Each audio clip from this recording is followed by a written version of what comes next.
여러분 안녕하십니까? CFC 소식을 전해드리겠습니다.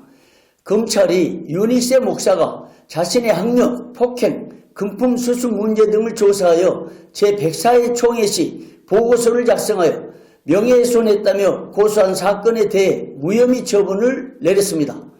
서울 서부지방검찰청은 예정합동 제103회기 중 총회 임원의 결의로 구성된 윤익세 목사 총회 총대 자격 조사 소위원회 위원장 신규식 목사를 상대로 명예훼손 혐의로 고소한 사건에 대해 2월 8일자로 이같이 처분했습니다.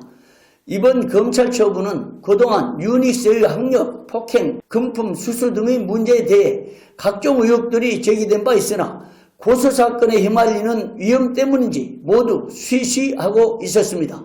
하지만 제103회 총회 임원회의 결의로 윤익세 총대 자격 문제를 조사하도록 위원장 신규식 목사, 서기 신현필 목사, 위원 박재신 목사, 최덕규 장로, 윤병수 장로 등 5인 소위원회가 구성되어 각종 입증 자료 등을 통해 2019년 8월 6일부터 동년 9월 19일까지 1개월 반 동안 집중조사한 후 50쪽 분량의 보고서 1,800건과 8분짜리 CD를 제작하여 총회 보고 준비를 마쳤습니다.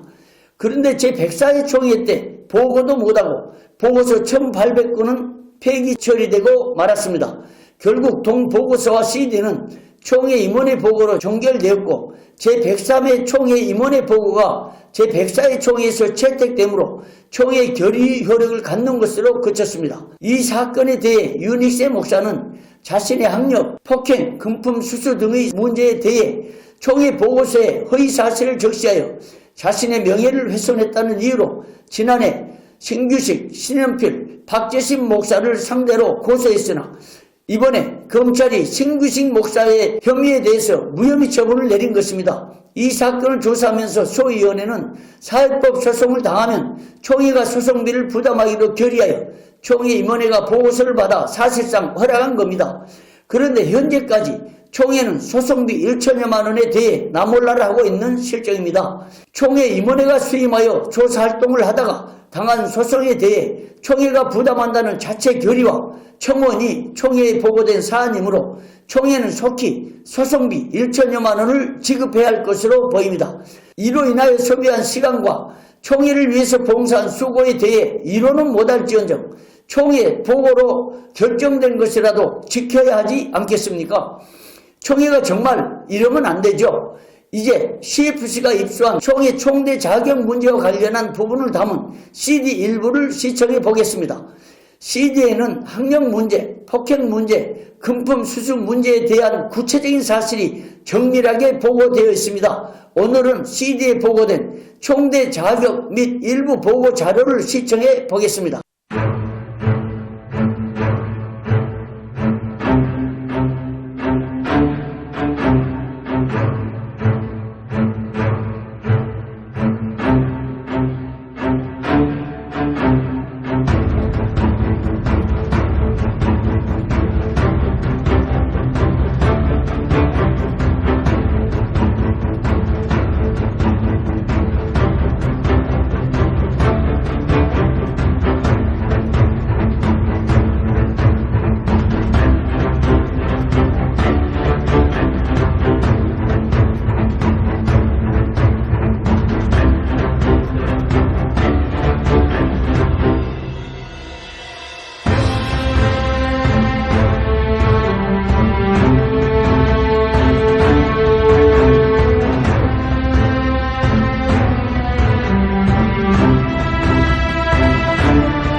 이런 조사 결과가 유닉스의 명예를 훼손했다는 주장에 대해 검찰은 소위 연예가 유닉스의 학력, 폭행, 금품 수수 등의 문제에 대해 조사하면서 각종 사실을 확인했다고 봤습니다. 또한 각 사안마다 입증 자료들을 통해서 조사했고 더 나아가 학력, 폭행, 금품 수수 등의 문제가 진실임을 믿을 만한 상당한 이유가 있다고도 보았습니다. 또한 대한예수교 장로회 총회 구성원 전체의 관심과 이익에 관한 것으로 고소인에 대한 비방 목적이 있다고 보기 어렵다고 판단하여 무혐의 처분을 내렸습니다. 다음 시간에는 검찰이 발급한 불기소 이후에 적시된 범죄 사실과 수사 결과 및 의견을 전해드리겠습니다. 이 사건에 대해서 유닉스 목사가 법적 대응을 이어갈지 아직 확인되지는 않았습니다. CFC는 오늘 전해드린 유닉스 목사가 신규식 목사를 상대로 제기한 고소건에 대해 검찰이 처분한 무혐의 소식에 대해 반론 입장이 있을 경우 보도할 예정입니다. 지금까지 CFC 소식을 전해드렸습니다. 여러분 고맙습니다.